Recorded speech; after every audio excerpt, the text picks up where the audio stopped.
Hey everyone, you're watching We Had That, and today I'm going to talk about my top 10 favorite Cobra action figures. Real quick before we get started, it would really help my channel if you would click like and subscribe. The G.I. Joe Real American Hero line arrived in 1982, and they were originally planned to be released without an enemy. Fortunately, Hasbro was convinced to give G.I. Joe some bad guys to fight, and over the course of the 80s, we ended up with some of the coolest action figures ever within the ranks of Cobra. I seriously love these toys, but like everyone, I had some that I liked more than others. For this list, I'm not including any of the Dreadnoks because I see them as a separate group, and honestly, I wouldn't have much room for all the cool Cobra figures if I did include the Dreadnoks. So here's my list. Starting off with number 10, the Crimson Guard. What can I say? These figures looked great. I love the gun that they came with, and when they showed up in 1985, they seemed like some of the higher-ranking specialty troops to me.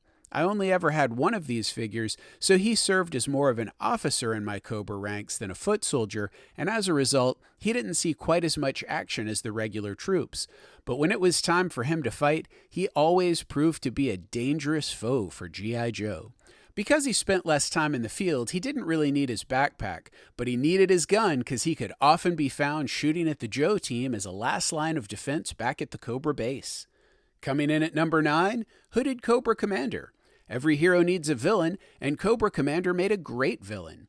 It was a tough decision between the two mail-away figures, the original helmeted swivel arm Cobra Commander from 1983 and the hooded Cobra Commander that followed soon after in 1984, but I'll have to go with the hooded Cobra Commander.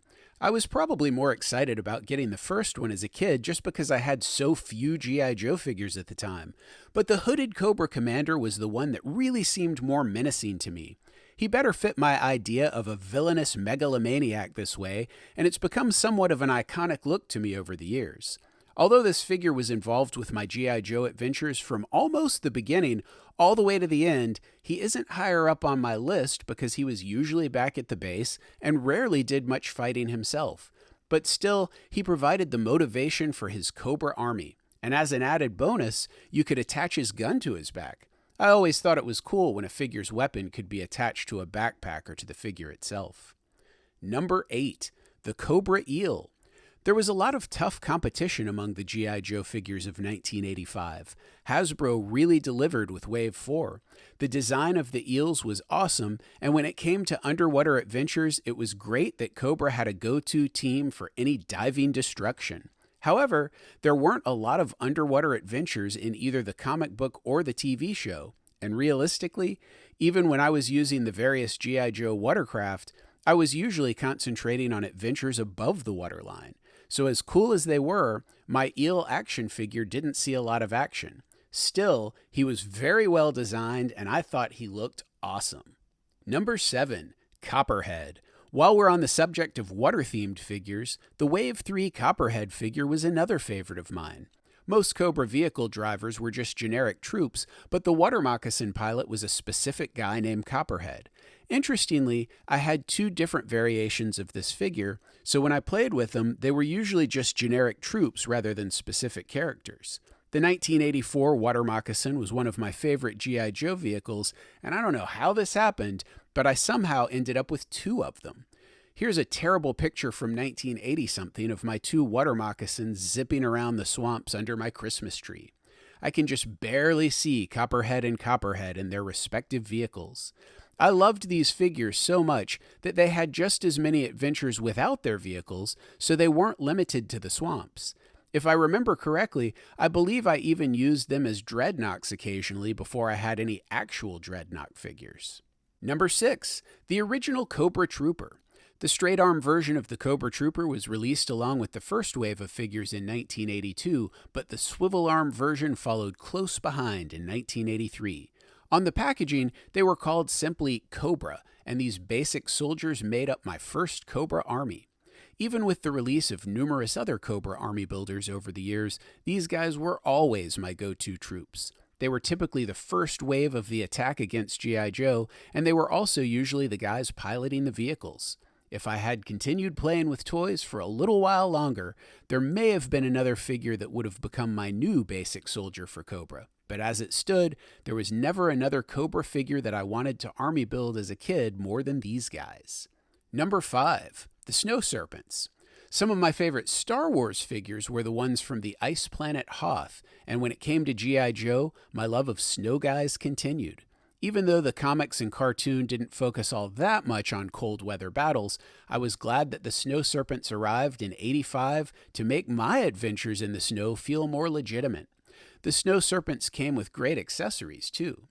Even though there was a lot of awesomeness in Wave 4, my tendency to put my action figures in imaginary snow adventures — we didn't get much real snow in Georgia — pushed the Snow Serpents up pretty high on my list of favorite Cobras. Number 4, Firefly. Even though he didn't do much in the G.I. Joe cartoon, Firefly was a regular in the Marvel comic books, and even more importantly, he was one of my favorite figures from his release in 1984 all the way until I stopped playing with G.I. Joe. I think he was my first figure from Wave 3, and he seems so much more realistic than Destro or Major Blood. His backpack with all those little tools fascinated me, and his gun was just so cool. While my other figures were in the spotlight, punching, kicking, and stabbing each other, Firefly lurked in the shadows, setting explosives to blow stuff up. And when one of my Joes did run into this guy, he would quickly learn that Firefly was an awesome hand-to-hand combatant as well. As a kid, I would have completely different adventures with my toys every day, but it was rare that Firefly would be killed in action.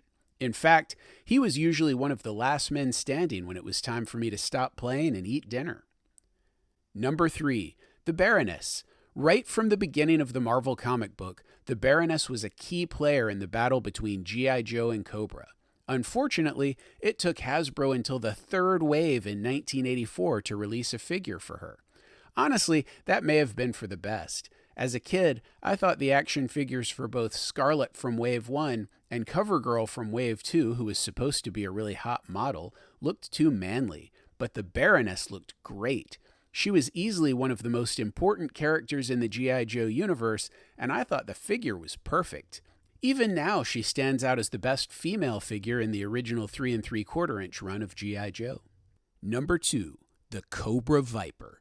Man, I just love these figures. The original Cobra infantry troopers and officers from Wave 1 were great, and I played with them all the time. But when the Vipers came out with Wave 5, I thought they were so much better than any Cobra trooper that had come out before them. They look like some kind of evil police force run by the new government that Cobra had put into place to rule the world. In the cartoon, they looked a lot better than the original Cobra Troopers, and they seemed to be even more of a dangerous enemy. Each one came with an awesome gun and a backpack that seemed to be stuffed with gear. They would have completely taken over my Cobra army if 1986 hadn't been the year that my interest in playing with toys kind of started to wane. I still played with G.I. Joe figures in 1986, but the passion had started to diminish. I wish these amazing Vipers had come out sooner so that I could have played with them even more. And coming in at number 1, Cobra's original Ninja Storm Shadow.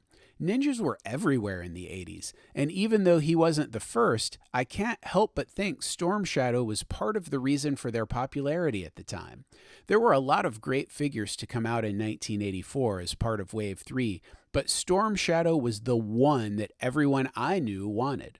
Starting with issue number 21 of the G.I. Joe comic book, the story of Storm Shadow and Snake Eyes was a rivalry and mystery that kept me intrigued. He became the bad guy of the G.I. Joe comics. I went to any store that sold G.I. Joe toys looking for him, but I couldn't find him anywhere. I ended up following a creepy old guy out to the parking lot of a Lionel Leisure City because he said he had one in his car. I knew that there was a pretty good chance I was going to be kidnapped and murdered, but I really wanted this figure.